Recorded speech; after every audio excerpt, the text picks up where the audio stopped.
네, 반갑습니다. 동부자 총장 황민섭이라고 합니다. 먼저 한 2000년 축하드리고요. 저도 사실 전반적인 한의학의 현황과 미래에 대해서 썼는데 학교 얘기를 안 해서 제가 약간 다르게 나누면 제가 준비한 내용을 발표를 하겠습니다. 네, 한의학의 현황과 미래입니다. 지금 한의학을 하게 되면 한국에서는 사실은 이 캠이란 용어를 상당히 싫어합니다. 한국에서는 한의학이 본래 주류의학이라고 생각을 하기 때문에 캠이라는 얘기는 기존의 MD의 보완해주는 쪽에 대체 보완 쪽으로 많이 가는 쪽이라 한국에서는 캠이라는 용어를 상당히 싫어하긴 한데 주류가 이제 MD 쪽이 주류고 어차피 한의학은 주류가 아닌 비주류가 될 수밖에 없는 세계적인 현안이라 캠을 이제 특히 미국에서는 인정할 수밖에 없는 여건이기 때문에 이제 캠의 역사를 보면 이제 지금도 이제 최근에서는 서구 시민들도 이제 이런 건강 질병 치료 때문에 기존의 정통의학에 대한 한계를 특히 약에 대한 한계를 많이 체감을 하고 이쪽으로 많이 넘어가고 있는 추세가 세계적인 시대의 조류인 것 같습니다. 이게 지금 많이 잘 안 보이는데 이게 이제 세계적인 캠의 이용 상황인데 제일 위에 에티오피아나 이런 중국 이런 쪽은 거의 90% 이상의 국민들이 이런 쪽에 대체 보완, 전통의학을 많이 이용하고 있고요. 제일 밑에 내가 이제 미국 쪽에 나오는데 한 30%에서 40% 선에서 이런 캠에 일반 시민들이 많이 이용했다 이런 조사된 보고서가 있습니다.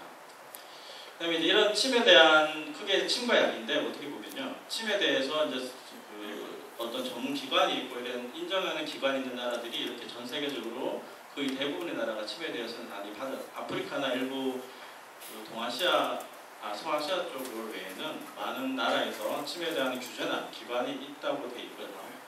근데 약에 대한 규제는 상당히 많이 빈약합니다. 미국만 해도 이에 대한 얼브 자체가 약에 대한 개념이랑 토도로 돼 있어서 약에 대한 규정은 아직 많이 미비한 시점입니다.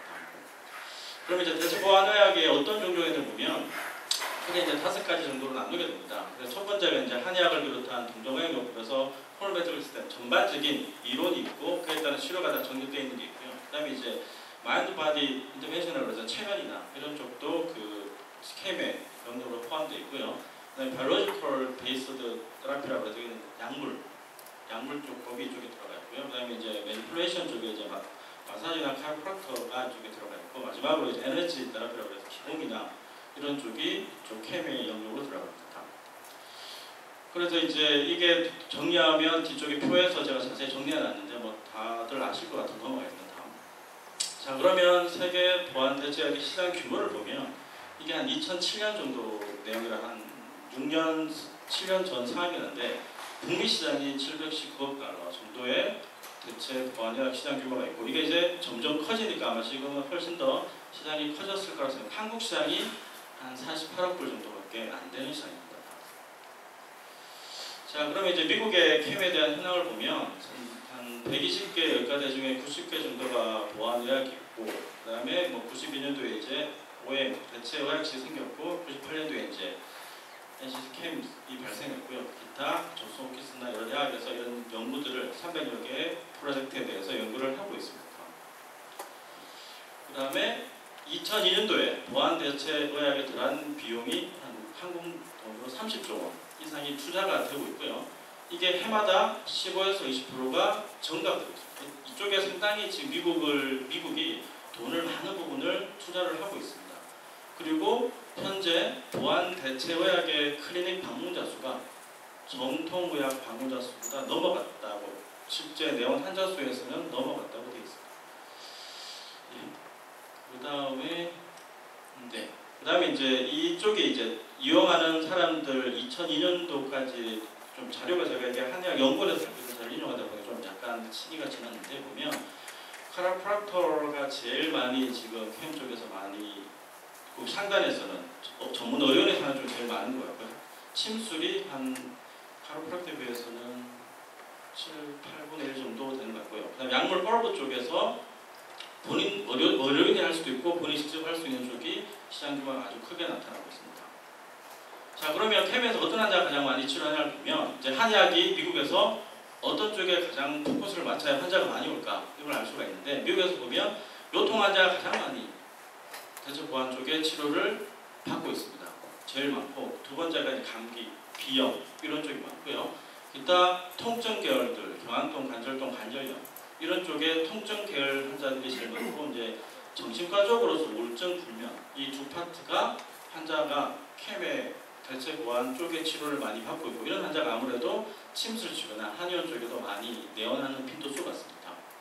자 그러면 이 미국 시민들 상태로 왜 대체보안약을 치료받느냐 물어봤을 때 가장 많은 사람이 서양의학과 같이 받으면 더 효과가 좋을 것 같아서 이런 쪽의 답변이 제일 많았었고요.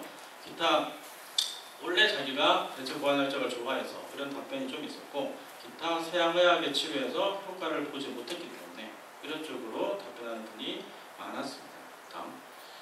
자, 그럼 이제 이런 전반적인 대체보안의학의 미국 전반적인 시장 상황과 미국 내 상황을 봤고요. 그럼 이제 이걸 다시 포커스를 이제 한의학에 줄여서 보면 메디컬 한의에서 나온 기사를 보니까 이런 얘기가 있더라고요. 그래서 미 한의협회에서 제공한다는 건데 지금 한의학 한의사 수가 35,000좀 되고 그 다음에 지금 미국에서 한의 치료를 받은 사람은 5% 정도밖에 되지 않는다.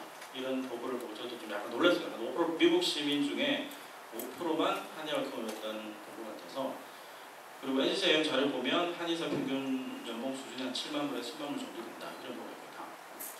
이게 이제 그 나왔던 자료입니다.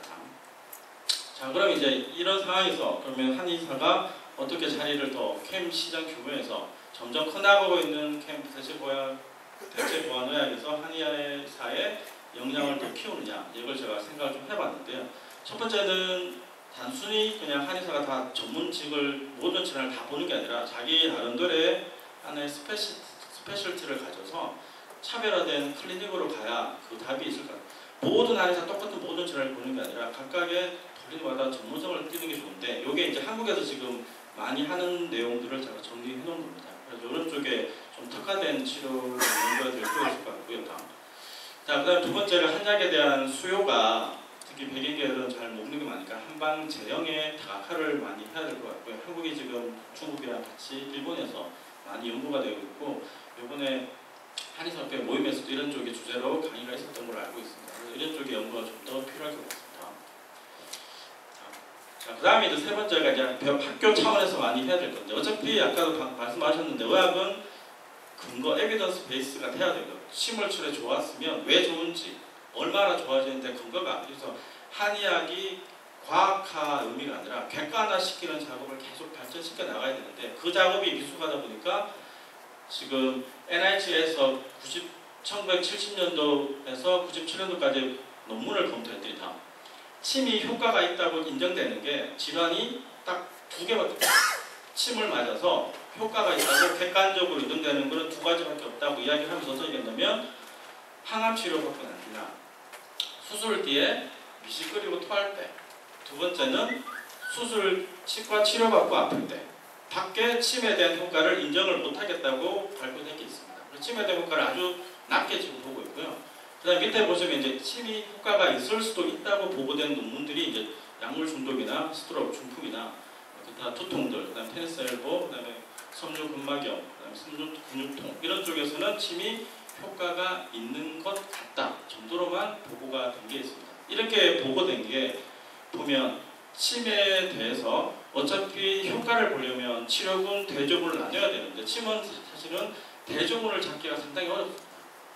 침을 약은 가짜 약을 주면 되는데 침은 가짜 침을 쓰기가 물론 샴 아쿠펑처라고 해서 가짜 침이 많이 쓰긴 한데 침을 한 번에 맞아본 사람이 가짜 침인지 진짜 침인지 알기 때문에 그런 증명의 어려움 때문에 저희들은 이런 식의 논문 발표가 났다고 생각을 하지만 앞으로는 조금 침을 객관적으로 효과를 입증할 수 있는 쪽의 연구가 많이 있어야 될 것 같고 특히 학교 쪽에서 이런 쪽의 연구가 많이 필요할 것 같습니다. 이제 한의대가 박사과정을 많이 도입을 하고 있으니까 박사과정에서는 어차피 졸업 논문이 나가야 되니까 이런 쪽에 좀 포커스 맞춰서 연구를 많이 할 생각이고요. 동국대도 이쪽으로 지금 논문을 환자를 직접 치료해서 하는 논문을 계속 지금 준비 중에 있고 이번에도 한두 편의 그런 논문이 나오게 됩니다.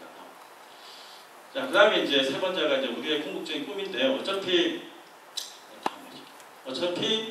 양방은 어차피 병을만 잡아주는 것이 사람을 보는 게 아니라 그 질환만 보는데 한의학은 질환을 보는 게 아니라 사람을 보기 때문에 사람을 치료하는 학문이라 사람이 가지고 있는 저항성, 면역 체계를 더 우선시하는 학문이 됩니다. 이게 제가 볼 때는 한의학의 가장 큰 장점이라고 생각이 되고요.